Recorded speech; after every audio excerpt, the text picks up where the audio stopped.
got some whoppers for you. Stick around. We always have whoppers.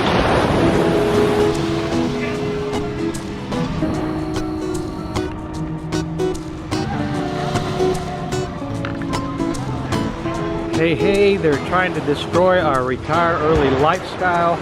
We just happened to be at the beach today. We're in Puerto Vallarta, Mexico. We're talking about our retire early lifestyle. We're talking about, you know, how are we going to salvage our retire early lifestyle? How are we going to salvage our liberty, our freedom? That's what we're talking about.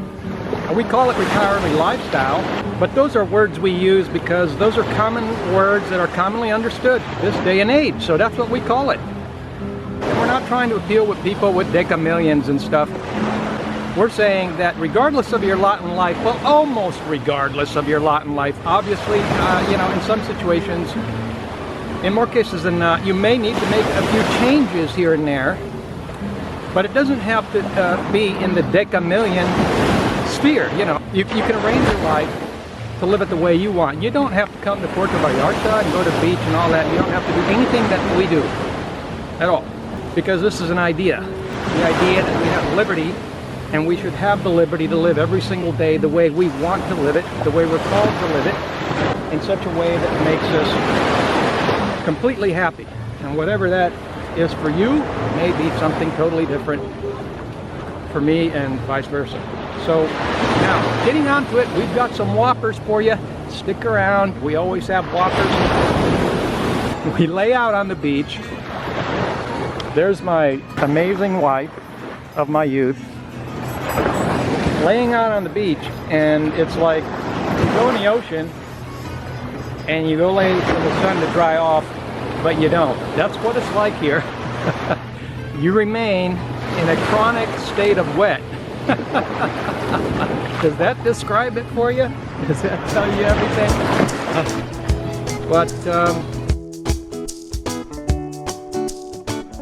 We're talking about whoppers here, things that are going to destroy our retire early life if we don't do something about it. And what we need to be doing is focusing on solutions. I notice a lot of information in the blogosphere and on social media that focuses a lot on problems and not enough solutions. Like, oh my gosh, the world's going to end, oh, real estate's going to crash, or the world's going to crash, and everything, everybody's going to die. Well, that could happen. But those are things beyond our control, and therefore what we want to be doing is focusing on things that are within our control and try to be as prepared as possible, regardless of what happens. Even if those doomsday scenarios were to come to pass, we would want to be as prepared as possible. And one of the ways that I was mentioning in my other videos was to decentralize our life. Isn't that what retire early lifestyle really is? We decentralize our life.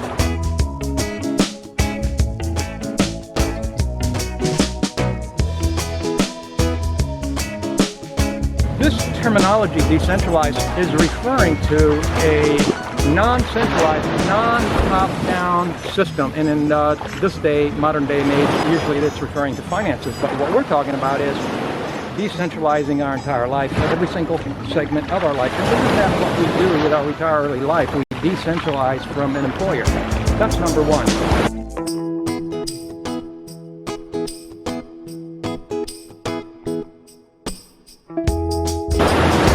Step number one, it's like when you're a baby, you start crawling, and you walk before you run, kind of thing.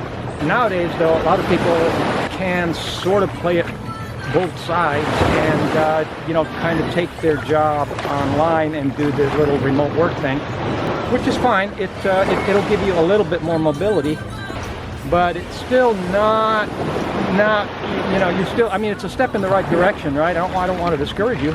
So, but you need to be you want to be looking to decentralize away from an employer, because as we've seen from the destroyers, those that want to destroy our liberty will use anything they can to, extort. Will use extortion against us, and therefore extortion is it works when you are dependent.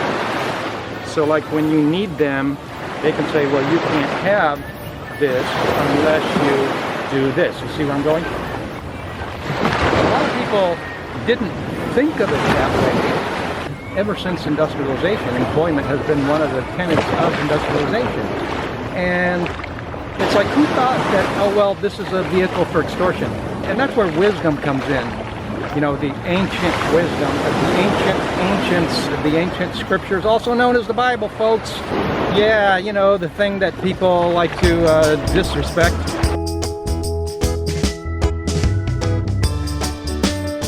I'm telling you, that's why what we're seeing is coming about, because of that. As a culture, we need to come back. Here's the thing: extortion, employment, step number one. And that's why I say that's not the complete picture. Just remote work is not it.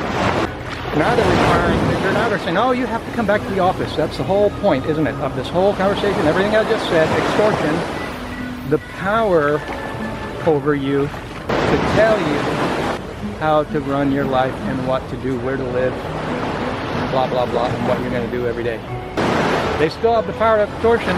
They can still fire you and say, oh, you have to come back to the office. Of course, once you're back in the office, well, you just took the bait, didn't you?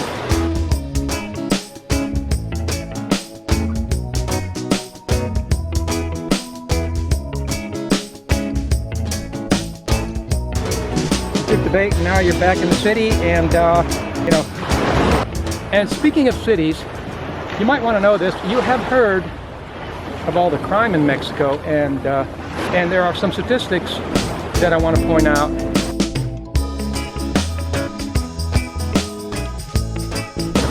There's like top 10 and top 50 most violent cities in the world, and 40% of them are in Mexico. One of them was in Ecuador, which just recently made the list. I talked about it before.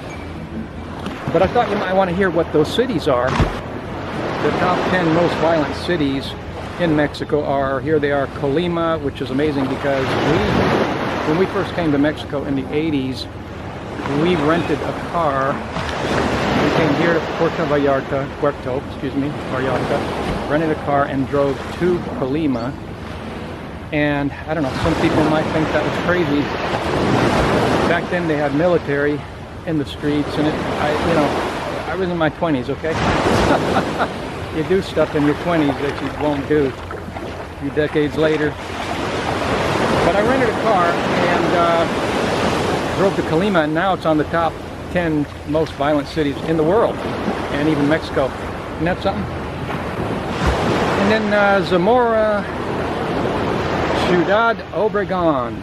That's not that far from the border.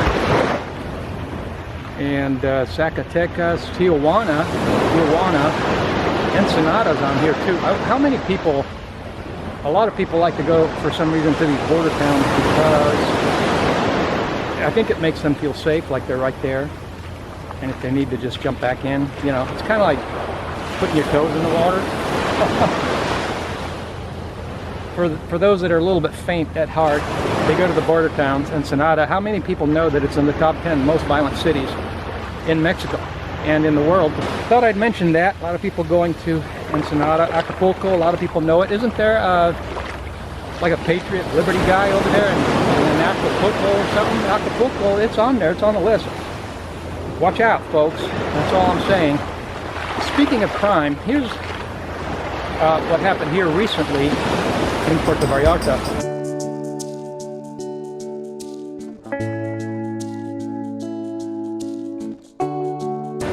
There was an incident of attempted rape. The cops arrived just in time to thwart a lynch mob against this attempted rapist.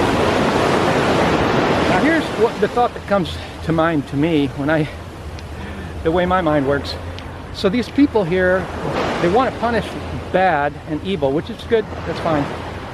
And when these people find out, this is what I'm getting at, when these people find out that there are people here posing as good guys, pretending to take care of them and telling them to do things to their bodies, because it's for their own good and for their own health.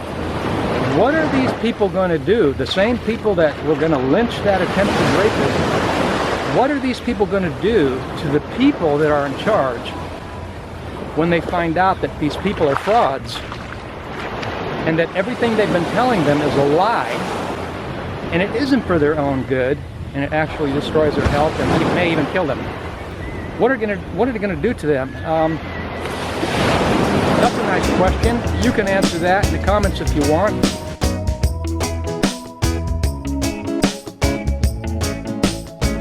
Isn't that funny how you go abroad and all of a sudden you're dealing with compliance departments? Did you notice that when you went abroad? When you went abroad and did all this offshore banking, and all of a sudden it's all about the compliance? And now all of a sudden the communists come out, they come out of the closet and it's all about compliance. Isn't that something? I said in a few other videos back that all of this know your customer and all of this compliance, it's all communist based.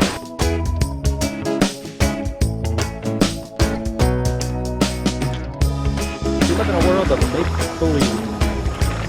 Nothing is what it seems. Everything is a lie. Everything you've been told is a lie, and that's why the Grand Master said, and you may not have thought of it this way, that you must be born again. You must be born again. You got to start all over, folks. You got to start again. What does a little baby know? Nothing. They got to start knowing nothing and learning everything. And everything we've been told has all been just a lie and communism and dictatorship. All about the compliance. And I tell you, you've got to do things the new way. If you want to be successful, you can just take a look at some of the way these grassroots movements are. These people that disobeyed, and they got to keep their guns. And so when they tell you here that you've got to have an app to get your driver license, you know, you can obey or you can disobey. It's all communism, folks. And when the truth comes out, what's going to happen to these frauds? Enough on that.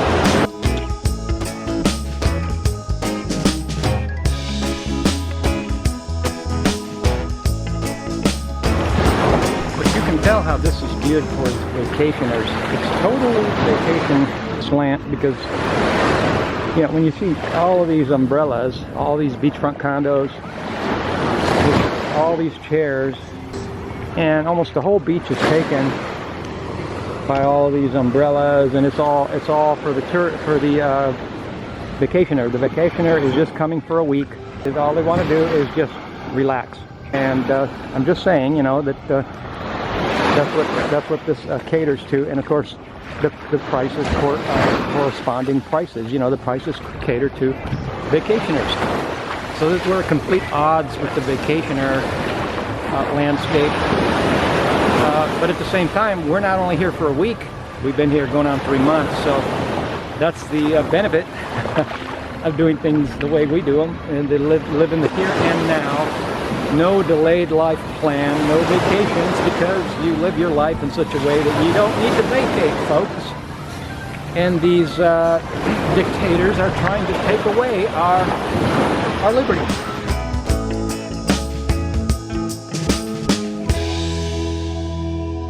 So what are we going to do about it? We're going to decentralize our lives. And I said in the last video that I was going to make a free seminar. Quite a few of you guys stepped up to it, and that's great. Glad to hear that you're interested.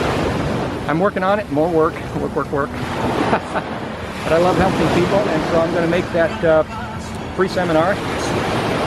And I'll have it ready for you soon, so don't despair and don't lose hope. Thanks for coming to my videos. Thanks for coming to my channel, and have a wonderful day.